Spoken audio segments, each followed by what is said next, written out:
The wind cut like invisible blades, bringing with it the metallic smell of the night and a chill that pierced to the bone. She walked in silence, her steps firm on the damp ground, her rifle clutched to her chest. This patrol wasn't on any official map, nor was it part of the regular mission list. The soldier who assigned her was among the most respected on the base, a man who rarely let himself be seen in the field, but who that night had personally insisted that she go. There were no explanations, only direct orders and a look that hid something unmilitary. On the horizon, shadows moved silently, and the echo of her footsteps seemed duplicated. It wasn't until the 3rd kilometer, when the rhythmic crunch of boots on gravel changed cadence, that she realized someone else was following her. It wasn't the troops, it wasn't backup. It was a single sound, distant enough not to be seen, but close enough to be felt. She turned quickly, her breath forming white clouds in the cold air, but found only darkness. The radio remained silent, as if the entire frequency had been cut. A sharp crack came from the dense woods to the left, and this time she knew. She wasn't alone. And worst of all, the soldier who had sent her on this patrol was the same one now hiding in the darkness, following her every step. If this story has already caught your attention, leave a like and subscribe so you don't miss the rest.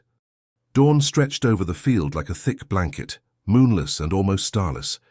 The wind blew low, carrying the scent of damp earth and memories of recent rain. She adjusted the rifle strap on her shoulder, feeling the cool metal against her skin beneath her uniform. Each step was measured, precise yet quiet enough not to betray her presence. The patrol had been handed over to her directly, without the usual formalities. No briefing in the room, just a short note, and the order to report to the East Gate at 11:00 p.m. The author of that summons was the most experienced soldier in the company, not by length of service but by survival. He had a reputation for returning from impossible missions and spotting danger before the rest of the troop even sensed it in the air. But that night, he wasn't by her side.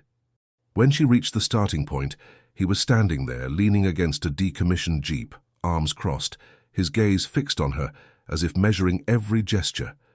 There was no smile, no word of encouragement, just a slow, almost imperceptible nod. "Go to marker 3 and turn back," he said, his deep voice carrying more weight than the simple content of the sentence. The route wasn't officially dangerous, but it was isolated, cutting through dense forest and open areas where any misstep could be seen for miles. She had been walking for a little over 20 minutes when the radio silence made her frown. Normally, even in the simplest operations, there was a lively frequency, with noises, adjustments, and routine codes. Now, nothing. Just the sound of her own breathing and the occasional rustle of dry leaves. The weight of the absence of sound grew more intense with every meter they walked. Her boots sank gently into the gravel, creating a steady rhythm that helped her stay focused. It was with this rhythm that she began to notice something was wrong. A second beat, out of sync, yet perfectly synchronized with her stops and changes in pace. She turned once, unhurriedly, just to check the path she'd taken. The natural corridor between the trees was empty, but darkness filled it like an impenetrable curtain. He took a few more steps, and the sound returned. Now the cadence was closer, and a slight pressure in the air made her skin crawl beneath the thick fabric of her uniform. This was no coincidence. In the middle of nowhere, with communications cut off and no witnesses, she began to sense that the reason she was on this patrol might not be what she'd been told, and that the soldier who'd sent her wasn't the only one interested in knowing how far she'd go alone. The forest closed in around her, turning the path into a corridor of shadows and twisted trunks. The distant lighthouse at the base was no longer visible, and the lack of landmarks made each step feel like a deeper plunge into darkness. The air had a strange weight, almost too humid, as if the night had decided to close in on her, clinging to her skin and her breath. The sound of her own footsteps, which had once given her rhythm and control, now felt like an uncomfortable confirmation that she was not alone. The irregular second beat was still present, and each time she stopped, it too ceased, as if the pursuer had learned its timing.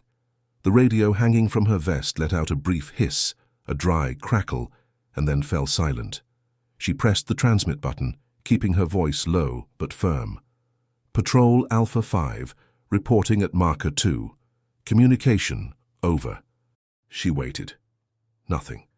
She tried again, changing the channel, the same blank, as if all frequencies were dead. This wasn't common, even in shadow areas. This bore the hallmarks of intentional jamming. A snap of a twig to her right made her whirl around, rifle steady, breath held. No silhouette, no movement, only the strange sensation that the sound had been made to be heard, not to hide. She resumed walking, slower this time, and noticed another detail. The sounds behind her didn't always come from the same spot.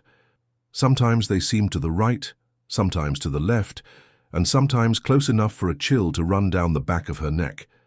It was as if someone were circling around her, keeping her in the center of an invisible circle. The dirt gave way to a narrow stretch of gravel that gleamed faintly in the reflection of what little moonlight managed to filter through the treetops. And there, barely visible, was something that hadn't been there when she'd passed in the opposite direction during previous practice runs. 3 white stones lined up side by side, marking a curve. They seemed to have been left there on purpose. She bent down, examining the arrangement. They were smooth, almost polished, and perfectly spaced. It was a signal, and not a military one. The instant she touched the central stone, a quick rustle echoed behind her. She turned, ready to bolt, but the path was empty. The wind picked up, bringing a distant scent of smoke and something metallic, like old blood. He continued forward, more alert than ever, until the vegetation began to thin and an open space appeared ahead. In the center stood an ancient wooden post, rust-marked on the metal supporting it. At the top, a small red light blinked at irregular intervals. She knew this spot wasn't on the patrol's official map, and yet the soldier who had sent her had indicated almost covertly that she should make her way there. As she took her first step into the open field, the sound of footsteps behind her ceased completely. The lamp blinked twice and went out. Darkness fell like a curtain, and it was then that, for the first time, she heard not just footsteps, but breathing. Heavy. Close. His breath was so close it seemed to condense alongside hers in the cold air. She spun around quickly, rifle steady, her eyes straining to pierce the darkness that had engulfed the open field. Nothing. Just a dense silence, broken by her own heart pounding in her ears. But there was something different about the emptiness. It wasn't a natural silence, but an imposed silence, as if all the sounds of the night were being deliberately muffled. Even the wind had stopped. Keeping the gun in line of fire, she took a step back, feeling the sole of her boot crunch against dry twigs. The crack echoed loudly, and soon after, 3 cracks from different directions responded, almost in unison. These weren't branches snapping by chance. They were answers, signals. She wasn't just being followed, she was being guided. Her gaze returned to the wooden post in the center of the open field. The red light, previously off, blinked again, but this time in a different pattern. 1 long blink, 3 short ones, and another long one. The code flashed in her memory. It was an old pattern, used in survival training to indicate proceed, but not alone. It made no sense. She was alone. Officially. He advanced cautiously toward the post, his fingertips touching the rough wood. There were deep marks on the trunk, scratches made by something sharp, forming lines that, seen up close, looked like arrows pointing northward into the woods.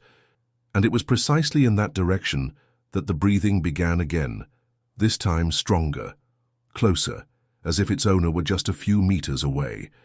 She raised her gun, aiming it into the dim light, and called out in a low voice, "Identify yourself." No answer, but a quick movement made a silhouette stand out from the trees. Tall, robust, broad-shouldered, he wore no helmet, and the discreet glint on the side revealed something only a soldier would carry, the company armband. Instinct made her finger ready the trigger, but before she could react, the figure raised a hand, revealing something that gleamed in the little light available. It wasn't a weapon, it was a metal pendant, the same one she'd seen hanging around the neck of the soldier who had sent her on this patrol. He stared at her without moving, without speaking, but his gaze held a strange mix of urgency and warning. Then, without warning, he pointed to the dense woods behind him and made a quick gesture with his hand. as if telling someone to retreat or hide. At the same time, a heavy sound, multiple boots stomping on damp ground, began to echo from a distant point. It wasn't just him. There were others. The soldier took 2 steps back, disappearing into the shadows, and the red light flashed again, this time in a continuous, rapid pattern, as if screaming at her to move. In that moment, she realized she wasn't simply being stalked. She was being led to the center of something she couldn't yet understand. And from the weight of the silence that fell again, she knew she wouldn't have much time to find out before it was too late. The early morning chill intensified as she crossed the narrow strip of forest to the north. Wet leaves crunched beneath her boots, and every twig that brushed against her uniform sounded too loud, as if everything there was aware of her presence. The darkness was dense, but there were small openings in the treetops, through which pale starlight filtered in thin beams, revealing details that made her uneasy. On the ground, marks. Not from animals, but from boots, old, worn by rain and time. They repeated themselves in a strange pattern, as if someone had passed by countless times, always following the same path. She followed the footprints until she found something partially buried in the earth. A small metal box, the company symbol worn down. She knelt, running her fingers over the cool relief. The padlock was broken, and the lid opened easily. Inside, she found old photographs, yellowed around the edges, all taken in that same stretch of woods. In each, a different face, but the scene was identical. People in patrol positions, some smiling, some serious, and in all of them, the same soldier who had sent her there, always in the background watching. Her stomach tightened. This was no coincidence. This man didn't just know this place, he was a part of it. Perhaps he'd even chosen every person who came here. The distant voices that had previously been coming from outside now seemed closer, but they weren't ordinary conversations. They were hushed murmurs carrying a low, slow tone, as if reciting something learned by heart. She tucked one of the photos into the inside pocket of her vest and continued on, guided by a trail that became more evident with each step. She reached a circular clearing perfectly delimited by tall trees. In the center, a fallen log served as a makeshift table. On top of it, several objects were carefully arranged. Old lanterns, metal canteens, and more photographs, this time in color, recent, some showing people she recognized from the base. Among the objects was a folded map, marked in red. A thick line connected the base's east gate to that point, and beside the line were hand-scribbled dates. Dates that went far beyond his arrival at the company. The sound of heavy footsteps approached along the trail she had just walked. Quickly, she turned off the flashlight, ducking behind the trunk. A figure entered the clearing. It was him, the same soldier from the photos, the same one who had summoned her that night. He carried something in his hands, a dark envelope, and walked straight to the makeshift table. He placed the envelope in the center, opened it, and removed another photograph.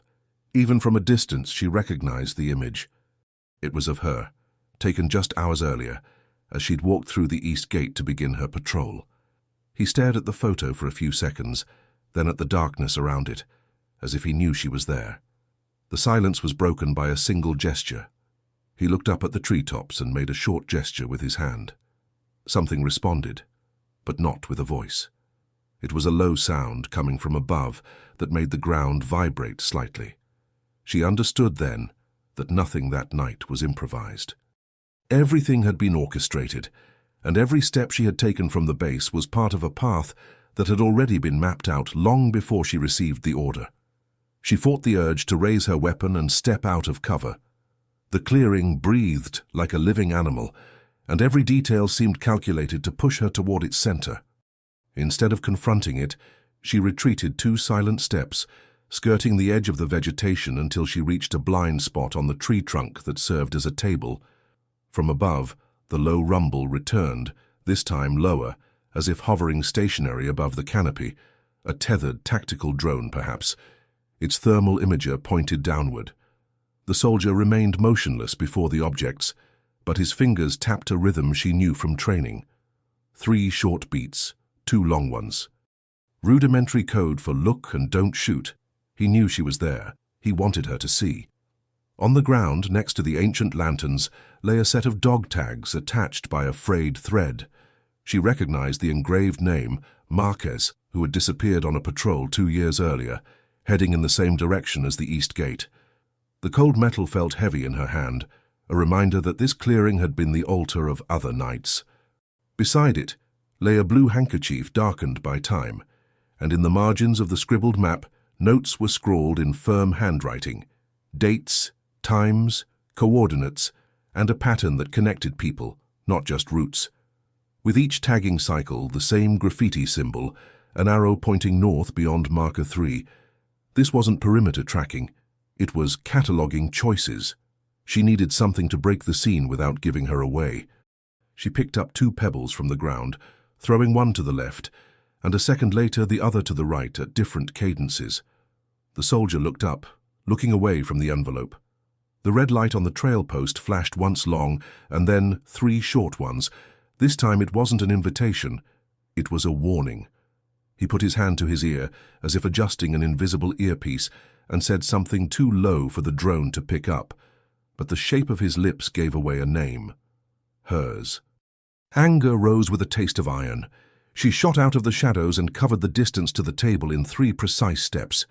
The rifle barrel touched his shoulder before he finished turning. For an instant, they stood mere inches apart, the smell of cold metal and pine sap between them, and no words. His face was younger than the reports made him out to be, but marked by endless nights. His eyes held neither avertedness nor arrogance, only the weariness of someone who has been warning for a long time and has not been heeded. "You put me here," she said firmly. "And you brought me to this table for what? To look at pictures of people who never came back." He didn't defend himself. He opened his palm without touching the gun and pushed the dark envelope toward her. Inside, another photograph, her crossing the east gate, and in a tiny reflection from the guardhouse glass, his silhouette behind. "Because I owe you a life," he replied quietly, "and because this is the last night anyone will cross this milestone without knowing what's happening." From above, the bass turned to a hum, then silence. The red light went out. The world held its breath for a second, and then the forest cracked to the right. It wasn't a branch, it was metal on metal, the dry thud of a magazine settling. The soldier didn't think. He shoved her by the shoulder, knocking her behind the trunk, and the next crack came with a flash. A shot sliced through the air and bit into the bark of a tree, spitting fibers onto the makeshift table. She rolled sideways, gun in hand, and saw the brief glow of a laser sight sweep the ground like a tongue. It wasn't a drill. It wasn't the 2 of them. There were more people in the forest, using the same trail, the same clearing, the same codes, just with no interest in witnesses. She held her breath, judging the distance by the echo of the shot. The soldier reached her in the shade, his shoulder brushing hers, and for a second the proximity suspended the night. There was no rank, no protocol, no possible guilt. There were only 2 measured breaths, and the nano-silence between the words that could not be spoken. "The route has been compromised," he whispered, "and they've jammed the radio. If you trust me for 5 minutes, I'll get you out of here. Then hate me for the rest of your life." She should have handcuffed him right then and there and tried to walk back across the gravel. She should have. Instead, the image of the dust-covered dog tags, the graffiti arrow, the repeated dates like epitaphs, stuck in her mind. The karma of that clearing wasn't a superstitious threat, it was mathematics. People leaving and not returning, people being chosen, people being followed, a broken promise demanding payment. Another shot, closer. A shard of stone ricocheted off the trunk's rail and cut her cheek with a stinging sting. She bit her own blood, nodded once and adjusted the gun to her face. 5 minutes, she said, and then you tell me everything. Or I'll tell it for you. They moved like someone who'd trained hundreds of times, but with the urgency of someone who knows every second costs skin. He took just enough lead to clear a path, making it clear with his gestures that he didn't intend to boss her around. 2 taps on the trunk, eastward. Flat hand, duck. 3 fingers, zigzag advance. The next shot came high, piercing the canopy and showering leaves on them both. She aimed silently, calculating the shooter's possible arc, and returned 2 short shots to break the rhythm. More noise than lethality, just to buy a few steps. They crossed the clearing through a corridor of ferns to a dirt embankment. There, he pulled back a moss-covered grate and revealed a narrow, ancient concrete opening, smelling of rust and stagnant rain, a drainage duct that ran parallel to the base's service road. They entered crouched, their shoulders scraping against the walls. The sound of the outside world muffled inside the tunnel. Only the spaced dripping and uneven breathing remained, which gradually found a common rhythm. He pointed to a makeshift niche in the wall, a crushed biscuit tin that held bandages, matches, a headlamp and photographs. She pulled out the first one, her heart already braced for what she would see. A familiar face, a class photo smile, the date scrawled on the back. Marquez. Then another, and another. All with the same marker, EL3, the third marker on the eastern route. Beneath the photos were clippings from informal reports. Communication failure, missing in unregistered area. No indication of confrontation. She took a deep breath, shoved the photos back in, and faced the soldier. "How many times have you hidden this here?" The question was low, asked more to test his courage than to hear the number. "Too many times and too late," he replied, adjusting the flashlight so the light wouldn't blind him. "I was assigned as a filter. They said it was to assess discipline under blackout. People with a risk profile would pass through the patrol. Some would return, others—" He didn't finish. The silence ended for him. "I thought if I followed I would prevent the worst, but I was always arriving late. I heard things, whispers, a parallel group within the base itself. They don't sign anything. We call it the Northern Section, but it's a corridor nickname. It doesn't exist on paper."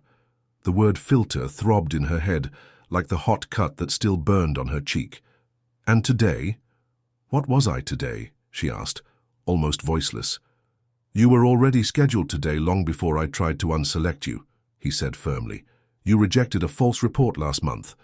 That put you on the list. I brought you because I owe you, and because I thought the only way to break it was to show you the whole map before they cornered you at the end." For a moment, the blade of resentment gleamed, urging her to push him back into the night and settle everything with the trigger. But the truth came with smell, texture, and dates, and it had weight. Cold dog tags, graduation photos, the niche in the concrete. Karma isn't a ghost, it's an archive. A metal snap echoed from the duct entrance. He slapped the flashlight shut, plunging everything into darkness. The voice that came in after the snap wasn't just any voice. "Alpha 5, stand down and drop the weapon." The voice was familiar. The base's duty officer, the same voice that had read her the oath upon arrival. The sound of boots penetrated the concrete, multiplied by the echo. There were at least 3 of them. She pressed her mouth to his ear. "If you lied about any part, I'll find out in the dark." She felt his brief nod. Then she tapped him twice on the shoulder and crept along the opposite side of the tomb, guiding herself by feel, counting grates, memorizing angles. Gradually, the earthy smell gave way to the odor of old grease. A second grate, locked from the outside. She opened her bag, fingers groping until she found the steel clip on the sling strap. 30 seconds working on the lock. Outside, footsteps, and the voice again, closer. "No heroics, soldier. Patrol was a drill, and you failed. We corrected it here." The word in quotation marks hit her with a rusty taste. The army doesn't correct in the dark. It doesn't call correction an ambush. Linguistics gave away the crime. The lock gave with a sigh. She lifted the grate enough to slip through, then reached back to pull him through. He hesitated for a microsecond, guilt clinging to his skin, and in that tiny moment, the first flashlight beam sliced through the curve of the shaft, sweeping across the concrete. She pulled hard enough to hurt. They emerged into a shallow ditch covered in wet grass. To the left, the blue-black shadow of the perimeter fence. To the north, the dark line of hills. To the south, the distant glow of the base, so close it hurt. 5 minutes are up," she murmured. "Now you're talking while you're walking." They ran low, stepping on the soft grass to avoid creaking. He spoke in short sentences. People with access to supply spreadsheets. Unregistered vehicles passing through shift changes. Unsigned resilience assessments. Anyone who questions them leaves through the east gate. The clearing is the funnel. What happens next? No one writes down. And you? I saw enough to keep me awake, he admitted, not looking at her. And I saw you months ago diverting a report to protect a family that didn't appear in the raid records. I owe a life since Kandahar. Not yours, my sister's. You signed off on her transfer to a civilian hospital when the insurance company denied it. I didn't know you that day. I saw your name on a stamp. Today, I translate the favor. The world narrowed. There was no room for emotion, but the information hit somewhere unmanned. She wanted to respond, but the first flash came from the trees to the right. It wasn't a gunshot. It was a white xenon light, the headlights of an unmarked pickup truck coming up the service road. The engine roared low, and the beam swept the grass like a dog's tongue. He pointed 2 fingers at the fence. There was a gap at the base, supported by rocks. "Deer crossing," he whispered. "If you tear your uniform, you won't stop." She threw herself down, dirt sliding inside her gloves, scraping her elbows. The fabric gave way, her skin stung, and the metal bit into her vest. On the other side, she rolled and landed in a drainage ditch covered in leaves. He passed close behind. The headlights swept the fence 2 seconds later, slow, searching for shadows. Someone climbed out of the truck bed. 2 silhouettes. A third stood behind the wheel, cigarette lit, a tiny red ember that marked the time. Lying face down in the cold earth, she realized the choice she'd made that night wasn't between trusting the man beside her or not. The real choice was starker. Flee and live to tell the tale, or return and break the funnel once and for all, with names, voices, and light on what lurked in the darkness. The price was coming, with the taste of her own blood in her mouth, and the promise that no version of this story would end cleanly. She wiped her cheek with the back of her hand, felt the thin line of the cut, and whispered to him, without taking her eyes off the glow of the ember, "I wasn't made to run from wrongdoing. After the fence, we become hunters. 5 more minutes, and you give me the whole section." They remained motionless in the ditch for a few seconds, listening to every sound of the night. The truck's headlights made one last sweep across the fence before fading, leaving only the deep rumble of the engine in the air. A door slammed, muffled by the distance, and heavy footsteps began to cross the grass. She recognized the pattern immediately. 2 men, military boots, moving in a sweeping motion. These were no ordinary patrolmen. The pauses between each movement betrayed that they were waiting for something to react. They weren't looking for just anything. They were looking for someone. The soldier beside her leaned in to speak softly, barely opening his mouth. "Let's turn the tables." She nodded. They slid down the ditch to an exit obscured by thick roots and damp mud.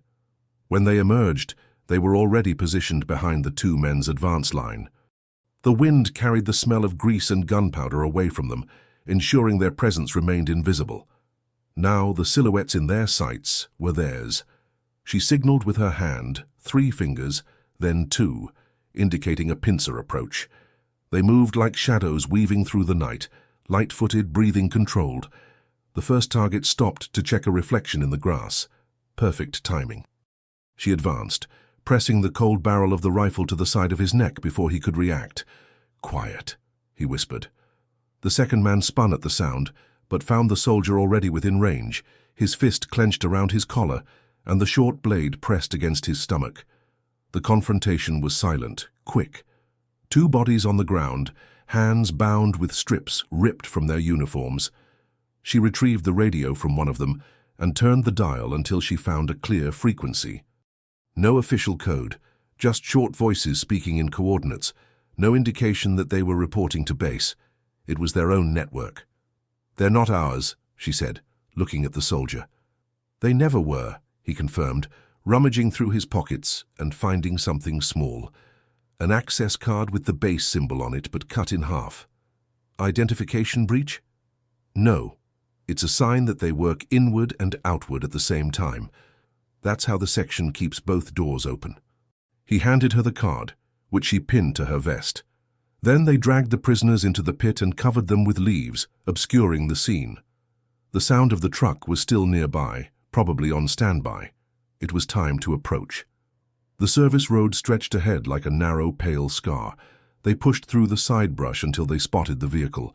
The The driver was alone now, a freshly lit cigarette illuminating the outline of his face. The truck bed was empty, but there were dark stains on the wood, old enough that they didn't glow when shone by the flashlight. She signaled for him to wait, circling the rear of the vehicle until she was in the driver's blind spot. The soldier followed the opposite side, approaching from the front. 2 seconds ticked by, and she silently opened the rear door as he touched the side of the cab with the barrel of his gun. The man froze, the ember of his cigarette flickering slightly before falling to the ground. "Get down," she ordered. The driver obeyed, hands raised. But there was something in his gaze that wasn't fear. It was resignation. He knew it was over, but he seemed to have expected it. Without her needing to ask, he said, "You think you're breaking the cycle, but the cycle isn't here. The cycle begins inside." He nodded toward the base. "And ends where the light doesn't reach."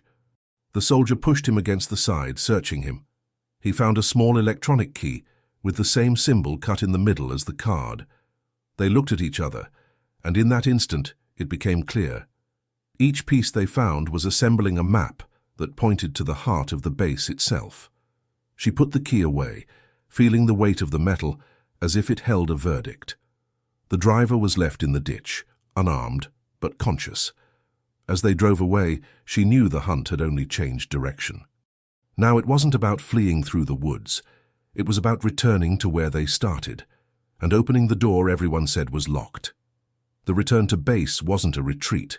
It was a silent advance into territory that, ironically, should have been safe. The route was along the eastern edge, away from the main searchlights, taking advantage of blind spots that only someone who had patrolled dozens of times would know. The wind blew against them, carrying the smell of fuel and hot metal from the generators, which helped mask any sign of their approach. The soldier led the way, guiding her through shortcuts not found on the official maps. Small cuts in the fence, narrow passages between supply depots, shadows cast by observation towers that, seen from the right angle, served as curtains for those moving quickly. Each step inward was a deeper dive into the zone where the truth lay hidden. As they approached the first internal gate, she removed the halved card and the electronic key found on the driver. The reader blinked red as it recognized the card, but when she inserted the key, the light changed to amber. The lock unlocked with a sharp click. It was as if the system didn't grant full access, but rather opened a gap, enough for anyone who knew exactly where they wanted to enter. Inside the complex, the lighting was dim, as if the wing were partially deactivated. But the hallways were clean and organized, and the cameras, though pointed at obvious points, left shadows only noticeable to those familiar with their true scope. The silence wasn't empty. It was tense, charged, as if even the air knew they shouldn't be there. The soldier stopped before a pair of steel doors unmarked, just the halved symbol engraved in the center. He stared at it for a moment, as if weighing whether they should cross that point. "This is where the path ends," he said. "Or where it begins again." She inserted the key into the lock. A click echoed down the hallway and the doors slowly opened, revealing a large, dimly lit space lined with metal bookshelves like library aisles. But instead of books, each shelf held numbered boxes, folders, hard drives, and sealed envelopes. In the center of the room sat a desk with a single lamp on, illuminating an open filing cabinet. Moving closer, she read the headline, "East Patrol Log, Risk Assessment, Internal Classification." The following pages listed names, dates, and comments. Beside each name was a code. R for returned, D for missing. He recognized several of the faces in the photos found in the clearing. And to his shock, he also saw his own name, marked with R, a handwritten question mark, as if his fate were still up in the air. The soldier watched in silence, but she could feel the weight the place had on him. Every patrol that disappeared, every drill that didn't happen, it was all recorded here, he said. They don't erase anything. They just hide it.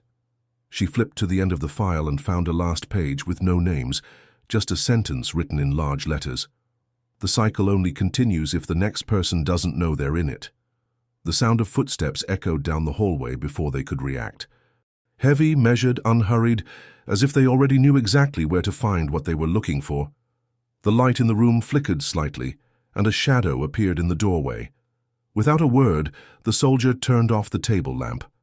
Darkness swallowed them both, but the presence in the hallway continued to advance. The shadow filled the space like an eclipse. The sound of boots didn't run, measured, calculated, of someone certain that fear does the rest of the work. She felt the soldier beside her bring his shoulder closer, his heat seeping through the cool fabric of her uniform. The dim lamp left only the dim glow of green LEDs on the shelves, points of light that cut out blade-like silhouettes. The presence in the hallway breathed, a long pause, and then entered.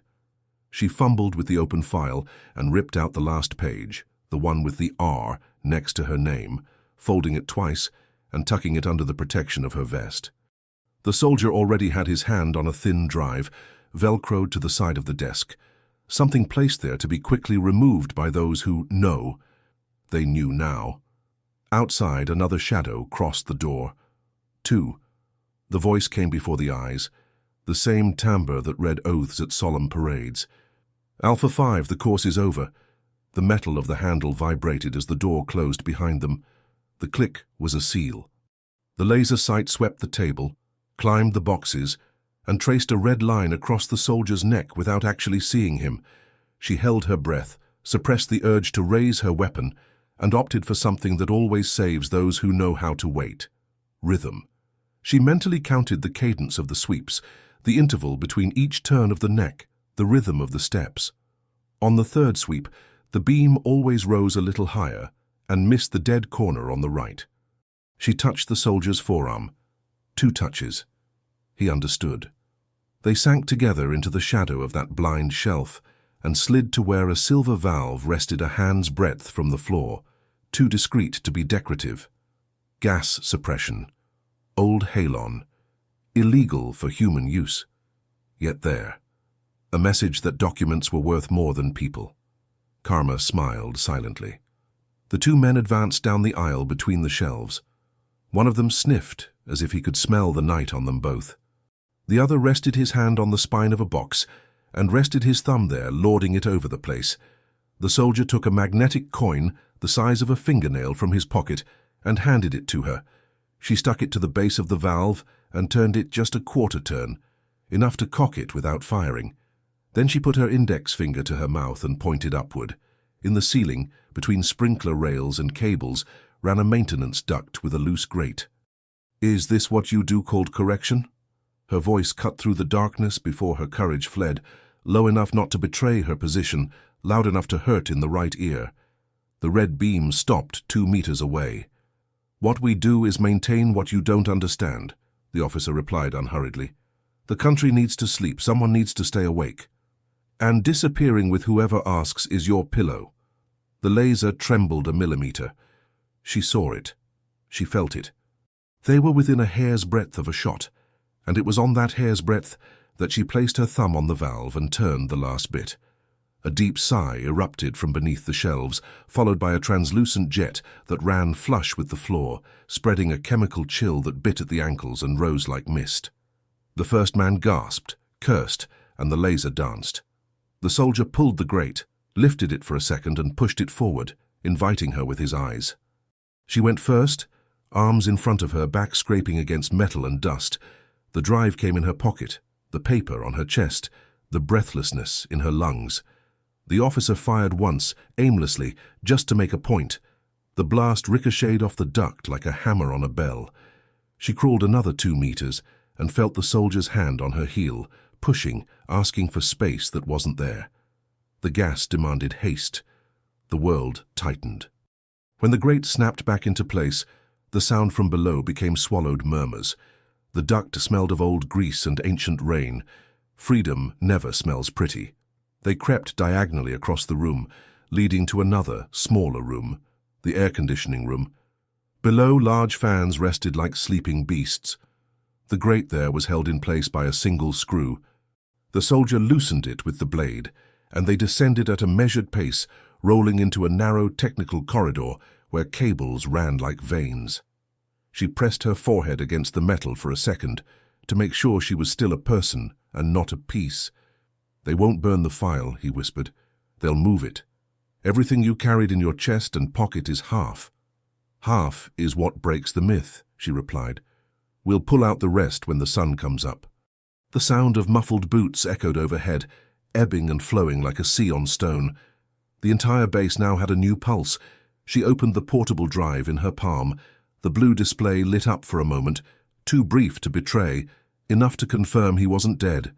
She put it away again and, with a courage that hurt, dropped Marquez's dog tag on the floor of the technical corridor, like planting a name in a field without headstones. Let someone find it. Let someone ask. Let the cycle scratch. The hallway's exit led to an iron staircase that led up to a grey unmarked door. The halved card flashed red, the key amber, the two together a shy green. They opened. The cold of the generators swept over the skin like river water. The dashboard clock read 3:17. The wind outside carried the same smell as before, fuel and hot metal. But now there was another, subtle note. Early morning, that invisible color that exists before light. She looked at the soldier. His shadow stared back at her. There was guilt there, and there was something else, unnamed, something that doesn't fit into the rules. "When I walk out that door, you choose," she said, without theatricality. "Either you become a witness or you become another piece of work. If you choose work, I'll come back for you." He breathed as if deciding. The noise from above burst forth in short orders. They didn't have minutes, they had heartbeats. They opened the door. The open air bit. The field behind the shed was fading into darkness. To the left, the fence line, to the right, the service road. In front, the base that taught them to sleep with their eyes open. They descended the metal ladder, as if descending into themselves, and ran low, pressed against the wall, while Karma this time walked alongside, unhurriedly, but mercilessly, waiting for its moment to exact its toll on those who exacted it in the dark. The wind from the backyard blew cold, carrying the smell of oil and new steel from the generators. They ran close to the shadows of the warehouses, gravel crunching softly under their boots. From inside, orders sliced through the air like blades. "Close supply wing. Sweep East Sector. Arrest anyone without a green badge." The perimeter that was supposed to protect them was now a maze trying to swallow them.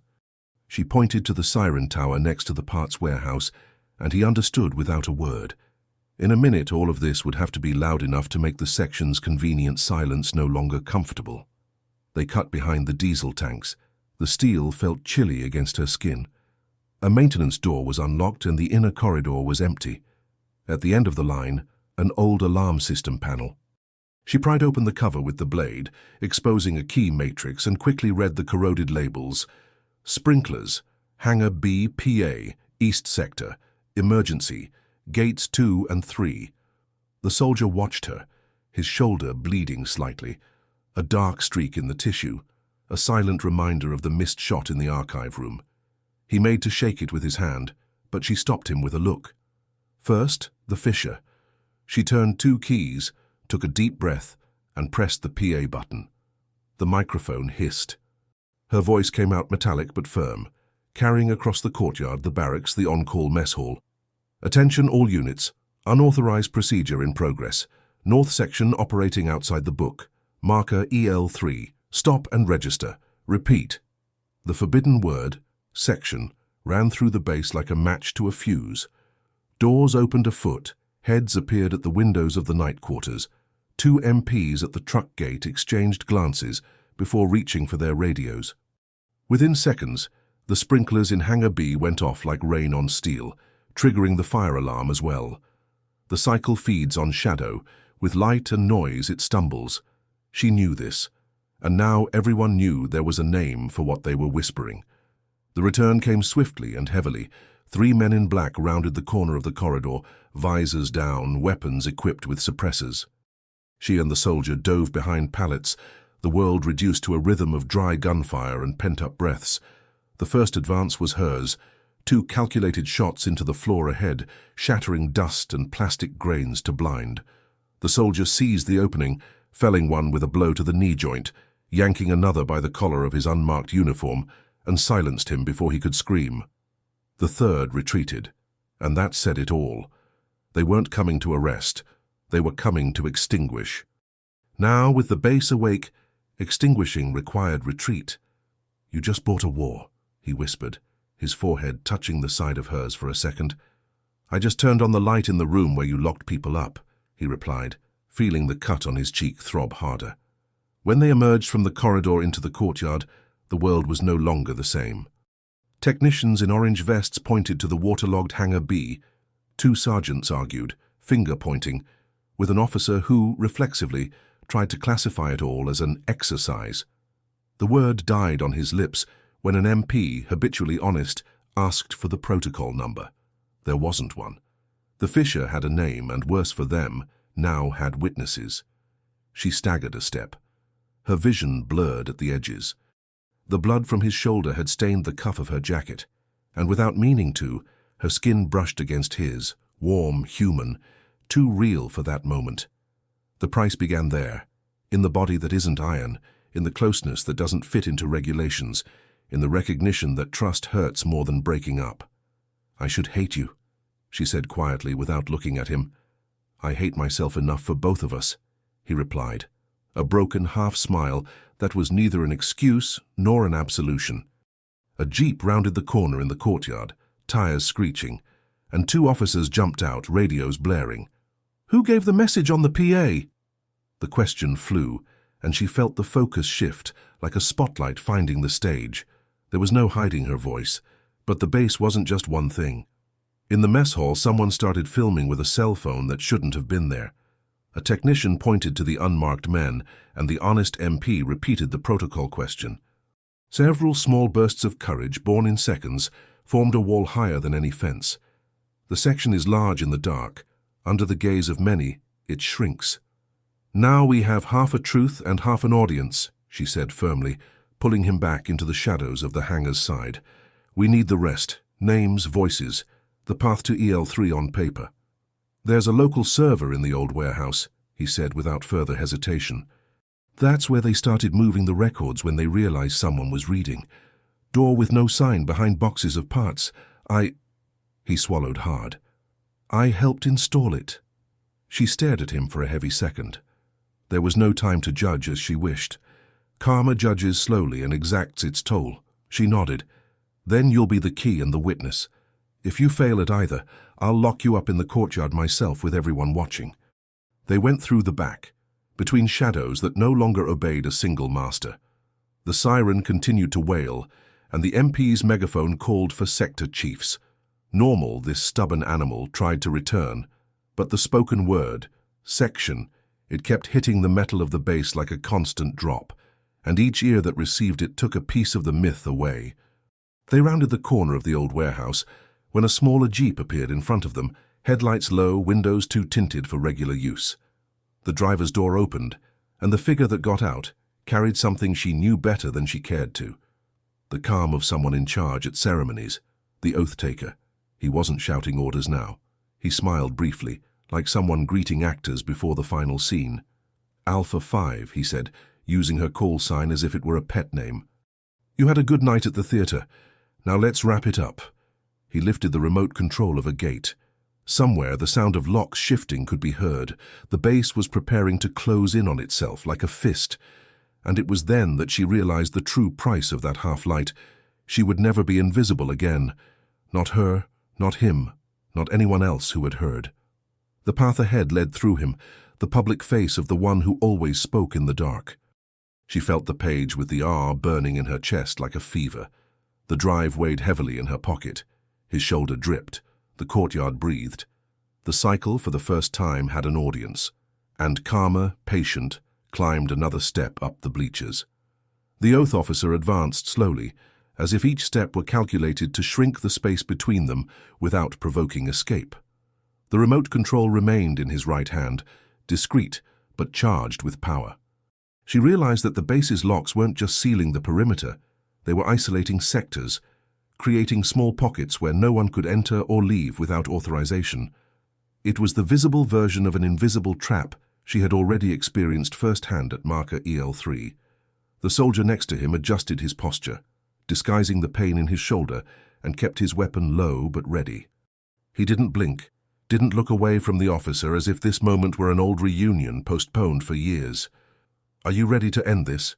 the officer asked, looking directly at him, completely ignoring her. "It's not me you need to talk to," the soldier replied and stepped aside, making room for her to be face to face with the man. The early morning chill seemed even more biting at that moment. She knew that from then on, any word she spoke would be irretrievable. Her voice would echo not only in the ears present, but also in the cameras that for some reason were still recording, and in the cell phones that some soldiers discreetly kept at hand on watch. "I'll ask you this once," she said firmly, looking him in the eye. "How many names are in the records you hide? How many with a D next to them?" His short smile didn't change, enough to keep the wheels turning. The country can't survive with everyone lost. Someone has to choose who doesn't come back. She felt her anger rise, hot but controlled. She pulled the folded page from inside her vest and held it up so he could see the handwritten R next to her name. "Then explain to me why my choice was still pending." The silence that followed was heavier than any answer. He took a step forward, but she had already made up her mind. She took the drive out of her pocket and held it up high. "This device has the names, all of them, with dates, locations, and codes. If I fall, it won't disappear. There are 3 copies waiting to rise to where you can't erase it." He paused briefly, then added, "And there's a 4th, with me." The soldier beside her took a deep breath, and for a moment it seemed he was going to intervene, but he didn't. "Say the names," he said, almost in a whisper to her, but loud enough for the officer to hear. "Now." And she spoke. First 2 names, then 5.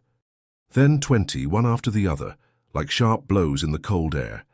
Each name was a face from the photographs, a sound that broke the pact of silence. Soldiers nearby began to look at each other. Some lowered their weapons, others clutched radios nervously. With each name, the officer's smile faded, replaced by something denser, not fear, but calculation. He hadn't expected the wound to be ripped open like this, all at once, in front of so many. When she stopped, the courtyard was different. There was movement, murmurs, a new weight in the air. The officer looked at her as if gauging what he needed to neutralize, but there was no longer silence in his favor. "You've just crossed the line, Alpha 5. There's no going back." "There never was," she replied. The soldier on her left stepped closer, positioning himself between her and the row of pointed guns. It was a clear gesture, not of obedience, but of choice. The same choice he might not have made years ago. Now he was on her side. The officer closed his hand over the control and pressed the button. Nothing happened. The gate that was supposed to close remained motionless. Eyes turned to the control tower, where an operator, perhaps moved by the sequence of names, was no longer blindly following orders. A ray of hope crossed the courtyard, but it was laden with something more. The certainty that, from then on, everyone was committed. She slipped the drive back into her vest, feeling the weight increase. The officer stepped back and 2 men in black appeared beside him.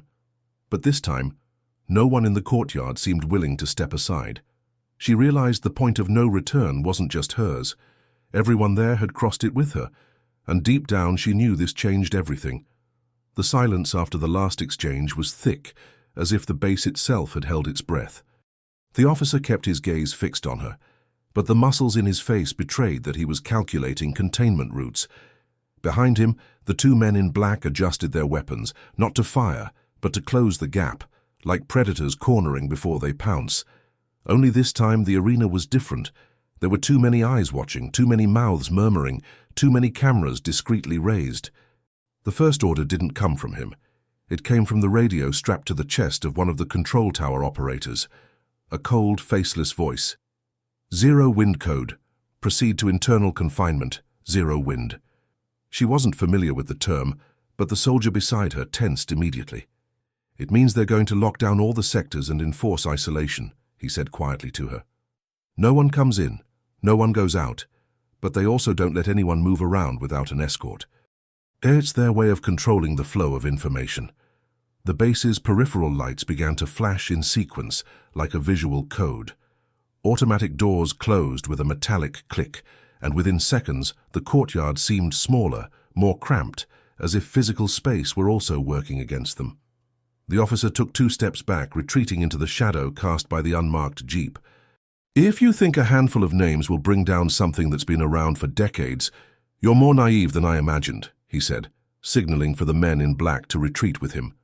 "But perhaps it would be helpful to let her run a bit. Moving rats reveal more burrows." He got into the vehicle and the engine started with a deep growl. It wasn't a complete retreat. It was a change of terrain. The pursuit would no longer be open, but underground, invisible. She understood this the moment the jeep pulled away, taking with it the short smile that now seemed more like a warning.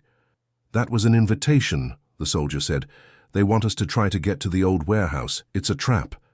"And that's where the rest of the records are," she replied without hesitation. "If it's a trap, we break the trap." They cut through the opposite side of the courtyard, taking advantage of the buzz of the military personnel still discussing her announcement over the PA system. There was no more disguise. Those with them had already taken position, and those without would do everything possible to delay. A security sergeant pretended not to see them as they crossed the illuminated strip near the ammunition depot. Two corporals, on the other hand, looked away too quickly, betraying that they were reporting every step. Along the way, they passed a monitoring panel, and she could glimpse the network of internal cameras. Almost all were in fixed zones, but there was one that moved too quickly, as if someone were manually controlling it to follow them. "We have a keen eye," she commented. "Just one," he retorted sarcastically. "The rest would rather wait for us to step into the trap ourselves." The old warehouse loomed ahead as a dark, silent block, set back from the rest of the buildings. Wide, rusty doors and a small, dimly lit side entrance. That was how they would enter. As they approached, they saw that the side was remarkably clean. No trash, no tools lying around, nothing that would normally accumulate. A clear sign that the space had been prepared. The soldier stopped, listening. Nothing but the distant hum of generators. "There will be people inside," he said. "And they won't shoot to scare people." She checked the drive in her pocket, feeling the cool metal against her hand. The weight wasn't just physical, it was a symbol of what they were carrying, living proof of a mechanism that worked in the dark and, for the first time, had been touched by light. When they reached the side door, she noticed it was ajar, a narrow gap, as if someone had just entered. The soldier reached for his gun, and she did the same.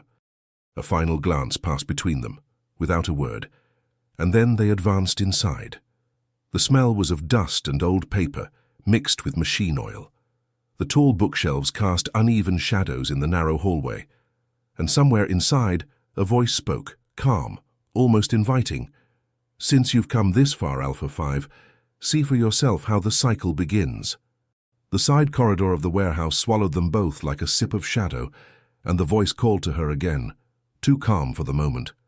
It wanted her to walk, to see, to accept. The smell of old paper and machine oil rose from the shelves, as if the past were sweaty. With each step, the yellow overhead light flickered, and the hand-numbered boxes revealed dry stamps not found in any manual, EL3, EL3, EL3. At the end of the corridor, a smaller, unmarked door led to a room too cold for a warehouse. The soldier exhaled slowly, his hand instinctively slipping to his gun, but what was inside didn't fire. Servers lined up, a metal table, a camera pointed downward, and in the center a steel tray with a book-sized scanner. Beside it a stack of dog tags, engraved names she had once said aloud in the courtyard, names that now carried enough weight to warp the air. The oath-taker appeared in the reflection of the glass before crossing the threshold, the brief smile of someone who believes he can command even gravity. He didn't come alone. Two men in black stood to the side, forming a frame. He placed the remote on the table as if dropping a key into his own safe and spoke quietly, certain the room would obey. This was the heart of the cycle. The camera on the ceiling transmitted to an adjoining room, and the scanner, he explained with surgical precision, received each dog tag collected in the field to record its final destination. R for returned, D for missing. When the tray rang, a line changed status in banks that would never be audited. The country slept, he repeated, and inside someone was choosing who would become insomniacs. She didn't look at him. She looked at the tray. The metal was too clean. She pulled Marquez's dog tag from her vest, the same one she'd planted in the technical corridor, and brought back before entering. The soldier noticed the gesture, and for a moment, something leaked onto his face. Shame, debt, a prayer without religion. She placed Marquez's dog tag over the scanner. The display blinked, asking for authorization. The officer smiled, reached out to deny it, but stopped when he saw what she pulled from her pocket: the card cut in half and the electronic key. Together, they yielded amber. They didn't open the section's coffers. They opened Karma's checking account. The screen lit up. Line by line, the invisible letters of a dirty register began to appear, with the humidity of the room and the weight of the tag. Marquez D. Marquez D. Marquez D. repeated in 3 systems, with 3 different dates, as if the same woman had disappeared 3 times to justify 3 silences. The camera rolled. The soldier took a step back, but didn't run away. She carried a throbbing shoulder, and the decision not to hide anymore. "Not today," he murmured, and it was the first time the word "us" fit them without a uniform. The officer moved his chin a millimeter. The men in black gripped their fists. The room tightened. She felt the paper with the R mark warm in her chest, as if the ink were breathing. There was no longer room to beg. Instead, she did what she'd learned to do in hostile terrain. She shifted the center of the game a hand's breadth. She grabbed the microphone from the internal intercom, the one used for technical announcements, turned it on speakerphone, and held it to the scanner. The adjoining room heard the beep, the base heard the beep, and someone, somewhere, recognized the sound that shouldn't have sounded where there were people, the sound that, at the end of each night, sealed destinies. She raised her voice without shouting, the timbre that carried down a hallway and measured backs. "Destination record by steel tray, EL3. Whoever signed, please come sign here in front of everyone." The first shot didn't come, an order stuck in the officer's throat. The soldier took a half-step forward, placing his body between her and the frame. The overhead camera vibrated, as if even the screw wanted to watch. She opened the bottom drawer of her desk, not looking for a gun, looking for papers. She found them. A checklist, signatures interspersed with initials that danced like snakes, always the same 3 initials. And halfway down the page, another surprise. His signature. The soldier beside him. An old date, way back when, before the tiredness on his face. Karma bared its teeth. He didn't defend himself. He rested his hand on the table as if asking for forgiveness without a word. He said he'd installed the system, that he'd thought seeing it up close would allow sabotage from within, that he'd never found the courage to break the machine, just to slow it down. She stared at the officer and felt the taste of metal in her mouth. They lost Marquez 3 times, so no one could find her even once. The officer opened his arms theatrically, proposing the familiar outcome. "You two shut up. I'll write an R for the soldier and dissolve the night into a note." It was almost an offer of life, and it was, in truth, the death sentence for everyone else. She took a breath as if diving and coming back up. She pulled the page with the R from her chest and placed it next to the scanner. She wrote a large, firm R. Not for herself, for Marquez. And below she wrote another letter, slowly, in the blank space under the officer's name. D. It wasn't a threat. It was an invitation. Walk the marker to the end without a radio, without a sign, without the comfort of not looking. And when the wind blows, think of the names you sent into the wind. The soldier understood. He took the half of the card he still had from his pocket and placed it against the scanner. The screen blinked twice. A hidden protocol appeared, something like audit reverse. The camera shook. In the hallway, Boots stopped. The country, for an impossible second, decided to listen. The officer, then, would shoot today. His arm stretched millimeter by millimeter, the barrel seeking column and silence. The soldier was faster, but not with a bullet, with memory. He opened the rack's electrical panel with the blade he'd used all night and released the dead man's wire that no regulation would allow there. The sabotage alarm exploded in the hallway, pulling MPs, technicians, people. The door opened like day. Faces, eyes, phones. The word she'd uttered earlier, section, echoed back, not as a whisper but as a weaponized question. Who signed? He lowered his arm, not out of pity, but out of broken calculation. He knows better than to shoot into an audience that's learned to add. The rest was noise and formal order. Cold handcuffs on the officers' wrists, the raised hands of the men in black who, for the first time, looked like they were in black suits and not shadows. The soldier extended his own fists as well without drama, accepting the share of guilt that fell to him. "Testimony," he said, and the word stuck to him like a new uniform.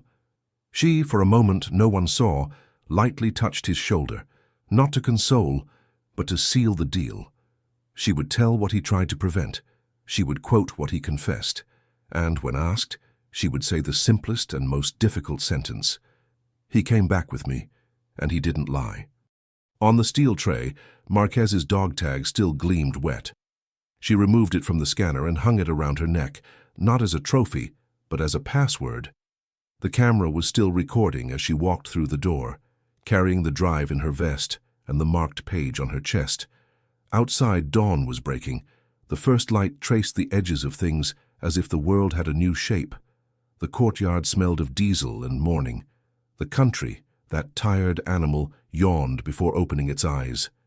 In the report someone would try to write later. There would be technical details, dates, protocols. There wouldn't be room for what truly ended the night.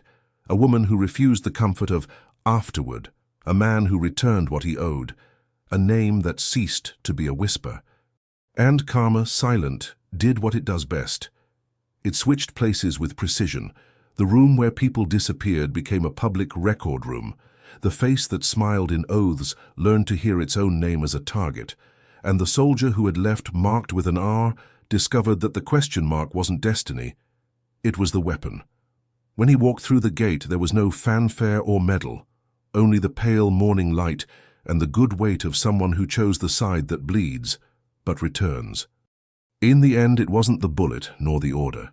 It was the truth that broke the cycle and exposed what had lived in the dark for years.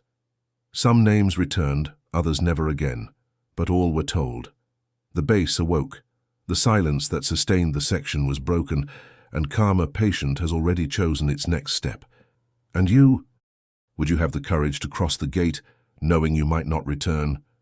If this story has captivated you so far, leave a like and subscribe so you don't miss the next chapter.